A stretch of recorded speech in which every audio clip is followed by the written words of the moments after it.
Oke, kali ini kita akan membahas tentang fisiologi telinga. Seperti biasa, ketika membahas fisiologi akan membahas dua aspek, yaitu fungsi dan proses. Nah, apa sih fungsi dari telinga? Fungsi telinga itu ada dua, yaitu sebagai organ pendengaran dengan organ kesetimbangan. Nah, yang pertama, kita akan membahas tentang organ pendengaran dulu nih. Kita akan membahas bagaimana mekanisme kita bisa mendengar. Jadi yang pertama dari telinga luar ini adalah pinna auricula. Nah, pinna auricula ini fungsinya untuk mengumpulkan suara, gelombang suara di sekitar. Nah, fungsinya itu sama seperti corong air. Lebih gampang mana sih masukin air ke botol, pakai corong atau nggak pakai corong? Nah, lebih gampang pakai corong kan, dan lebih efektif juga. Nah, fungsi pinna auricula ini sama seperti corong. Nah, kemudian gelombang-gelombang suara sekitar yang sudah ditangkap oleh pinna auricula itu akan disalurkan ke sini, dikumpulkan menuju ke meatus acousticus externus. Nah, pada bagian ujung meatus acousticus externus ini itu terdapat organ yang berbentuk piringan seperti ini yang namanya membran timpani atau gendang telinga. Nah, gelombang suara yang sudah ditangkap tadi itu kan suara itu kan bergetar. Nah, getaran suara ini itu akan menabrak membran timpani. Nah, akibat dari getaran suara yang menabrak membran timpani ini nanti dia akan ikut bergetar juga. Nah, membran timpani ini juga sekaligus sebagai pembatas antara telinga luar dengan telinga tengah dalam anatomi ya. Nah, sekarang kita masuk ke telinga tengah ya. Ini adalah telinga tengah. Nah, pada bagian telinga tengah, organ yang penting itu adalah ossicula auditiva atau tulang-tulang pendengaran yang terdiri atas malleus, incus, dan stapes. Ini malleus, incus, stapes. Nah, fungsi dari malleus, incus, stapes ini itu untuk menguatkan getaran suara yang masuk ke telinga. Kenapa dia bisa berfungsi sebagai peningkat getaran? Nah, jadi gini, ossicula auditiva ini itu kan menghubungkan antara membran timpani ke oval window ya, atau jendela oval di sini.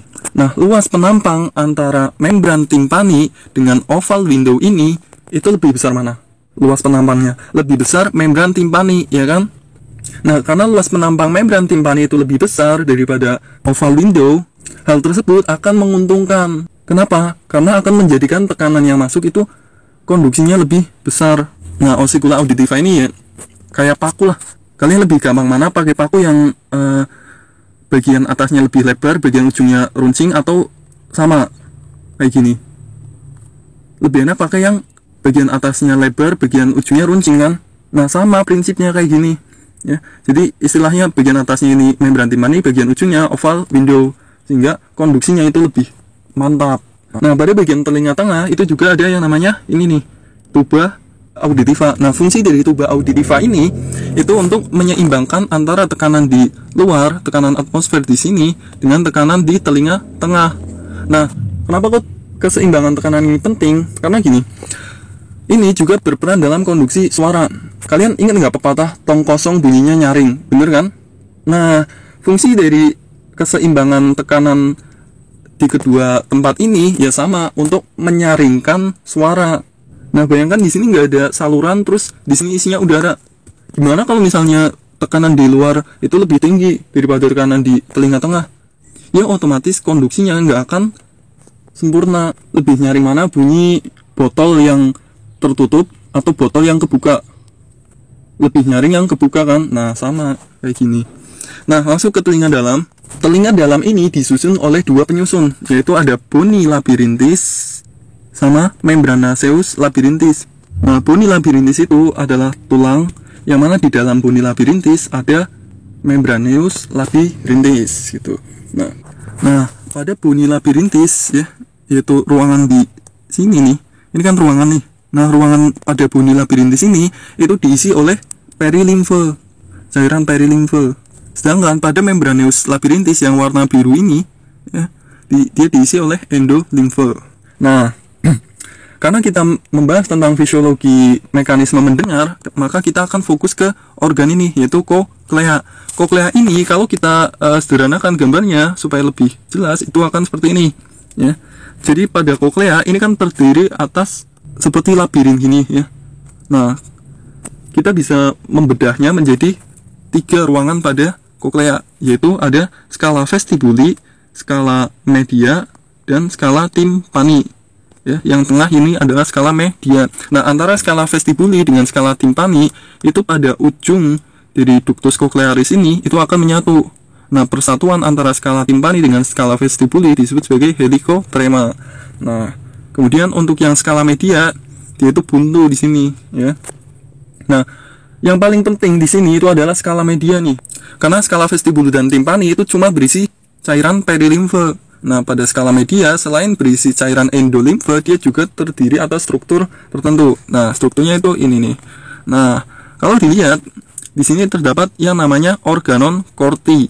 Nah, organ corti ini terdiri atas apa aja sih? Nah, organ corti itu terdiri atas membran tectorium pada bagian atasnya dan membran basalis pada bagian bawahnya, ya. Kemudian di antaranya itu ada yang paling penting ini rambut, sel rambut, ya. Ada dua, nanti ada sel rambut dalam dan sel rambut luar. Ini. Nah, masing-masing dari sel rambut dalam dan sel rambut luar di atasnya itu ada silianya gini, ya. Nah, silianya ini disebut stereosilia. Stereosilia ini menghubungkan sel rambut dalam maupun luar ke membran tectorium kayak gini. Nah, kita masuk nih ke fisiologi pendengaran yang paling utama.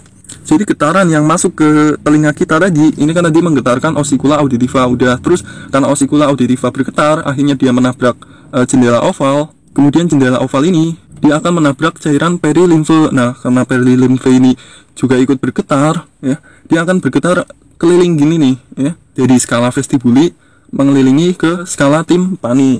Nah, getaran dari perilimfe ini juga akan menyebar ke bagian skala media melalui membran vestibular. Jadi membran vestibular ini yang memisahkan antara skala vestibuli dengan skala media. Kalau yang memisahkan skala media dengan skala timpani namanya membran basilaris. Nah, getaran dari perilimfe nanti akan merambat ke skala media. Nah, dari skala media karena ikut bergetar, yang paling berperan penting itu adalah bergetarnya membran basilaris. Kenapa penting? Karena membran basilaris ini dia kan sebagai tempat duduknya sel rambut. Sel rambut ini bisa dibilang sebagai reseptor suara. Ketika pada membran basilarisnya itu dia bergetar, sel rambut dalam dan sel rambut luar itu juga akan ikut bergetar. Nah, apa akibatnya jika sel rambut ini itu ikut bergetar naik turun? Nah, jadi seperti ini. Sel rambut dalam maupun sel rambut luar ini kan berhubungan dengan membran tectorium. Membran tectorium ini itu kaku nih, dia nggak elastis. Sedangkan kalau yang membran basilaris dia elastis sehingga bisa naik turun. Nah, ketika membran basilaris naik turun, itu juga akan menaik turunkan sel rambut, baik sel rambut dalam maupun sel rambut luar. Nah, apa akibatnya? Nah, kita lihat terlebih dahulu akibatnya pada sel rambut dalam, karena nanti berbeda. Nah, sel rambut dalam ini dia tersusun atas satu baris ini, ya. Satu baris dia memanjang ke sana. Sedangkan kalau yang sel rambut luar dia 3 baris ini, dia memanjang ke sana. Nah, apa yang terjadi pada sel rambut dalam? Jadi kayak gini nih. Tadi kan kita tahu bahwa sel rambut dalam, ini sel rambut dalam, kemudian di atas sel rambut dalam ada yang namanya stereosilium, ya kan? Jumlah dari sel rambut dalam itu sekitar 15.000. Nah, setiap satu sel rambut dalam di sini ada stereosilia yang jumlahnya sekitar 100, ya. Nah, kalau diperbesar stereosilia ini itu kayak gini nih.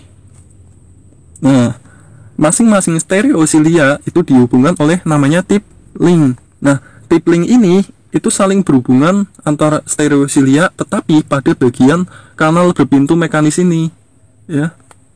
Jadi ini stereosilia A, ini stereosilia B.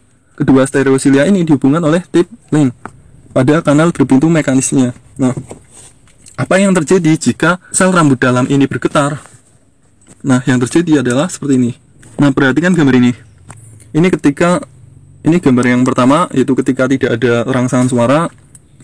Nah, dua ini ketika ada suara, ya. Nah, ketika tidak ada rangsangan suara antar stereosilium, ini sel rambut ya, segini sel rambut, ini stereosiliumnya. Antar stereosilium itu berdiri tegak. Nah, karena berdiri tegak, pintu mekanis di sini itu akan menutup. Nah, bagaimana jika stereosilium ini bergoyang-goyang? Nah, ketika bergoyang-goyang, tip link ini itu akan mengencang dan mengendur. Nah, ketika mengencang, ya, karena mengencang, dia akan saling tarik-menarik, ya kan? Ini akan ketarik ke sini, ini akan ketarik ke sini, sehingga kanal berpintu mekanis ini itu akan terbuka karena bagian sini ke sana, ini ke sana, ya kan?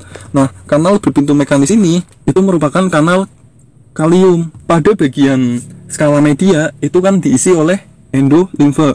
Nah, berbeda dengan cairan ekstraseluler di seluruh tubuh kita, pada bagian endolimfe di skala media ini mengandung banyak ion K+. Nah, ketika kanal berpintu mekanis ini terbuka, ion K+ itu akan masuk ke dalam stereosilium. Nah, akibatnya apa? Akibatnya K+ ini itu akan membuat sel rambut menjadi depolarisasi. Nah, depolarisasi dari sel rambut ini itu akan membuka kanal kalsium, sehingga kanal kalsium itu akan masuk. Kanal kalsium itu akan melepaskan neurotransmitter yang ada di ujung sel rambut ini.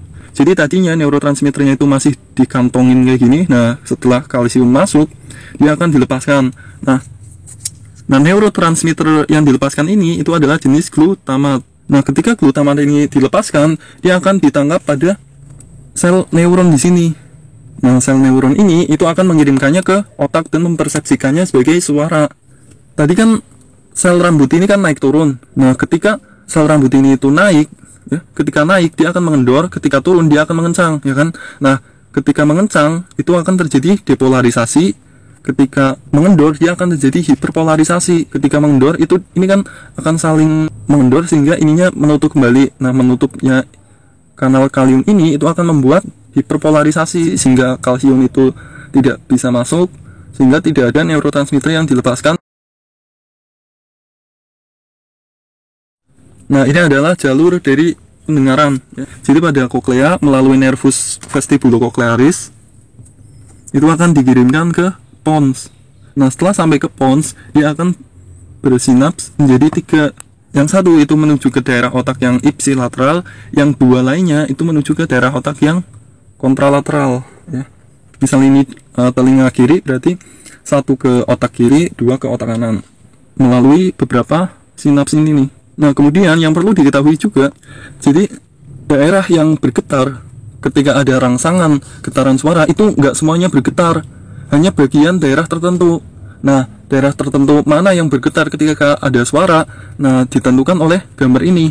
Angka-angka ini menunjukkan frekuensi suara. Jadi misal frekuensi suaranya itu besar sampai 20.000 Hz, ya yang bergetar itu pada bagian awal sini. Kalau sangat kecil, misal 20 Hz, ya pada bagian sini. Nah, inilah ya, mengapa kita cuma bisa mendengar suara dari frekuensi 20 Hz sampai 20.000 Hz.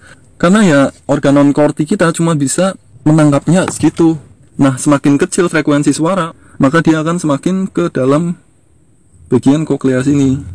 Nah, bisa dilihat di gambar sampingnya. Ini kalau nggak ada suara, ini kalau suara tinggi itu getaran organon kortinya itu ada di bagian awal. Kalau suara sedang itu di tengah-tengah, kalau suara frekuensi rendah itu di ujung mendekati helikotrema, ya. Nah, sekarang gimana fungsi dari sel rambut luar? Nah, fungsi dari sel rambut luar itu gini. Nah, jadi gini. Yang pertama, fungsi dari sel rambut luar dulu apa deh? Nah, fungsinya itu untuk meningkatkan respon sel rambut dalam. Nah, gimana caranya? Caranya itu seperti ini. Ketika terjadi depolarisasi, sel rambut dalam tersebut itu akan memendek, sedangkan ketika terjadi repolarisasi, sel rambut luar itu akan memanjang. Nah, berkebalikan bukan dengan sel rambut dalam. Jadi ketika sel rambut dalam mengalami depolarisasi, dia akan memanjang ya tadi. Bener nggak? Ya kan? Ketika terjadi depolarisasi, dia akan memanjang sehingga tiplingnya itu teregang, sehingga kanal kalium terbuka. Nah, jadi prinsip kerjanya itu seperti ayunan gini. Ketika sel rambut dalam itu memanjang ke sini, sel rambut luar itu akan memendek ke atas. Nah, sebaliknya ketika terjadi repolarisasi, artinya kan sel rambut dalam ke atas atau memendek, sel rambut luar itu akan memanjang, ya. Jadi prinsipnya seperti ayunan. Nah, fungsi ayunan ini untuk apa ya? Untuk menguatkan respon sel rambut dalam. Jadi kayak kita mengayun pendulum gitu. Jadi kalau diibaratkan pendulum, sel rambut luar ini dia fungsinya untuk agar ayunannya itu lebih ke sana sehingga gayanya ke sini itu lebih kuat gitu. Nah, sehingga dengan adanya sel rambut luar ini, sensitivitas telinga kita itu akan sangat-sangat bertambah daripada jika tidak ada sel rambut luar ini. Oh, ini buat tambahan tadi yang ini cortex primary auditory, ini juga disebut sebagai area Brodmann atau area 41, ya.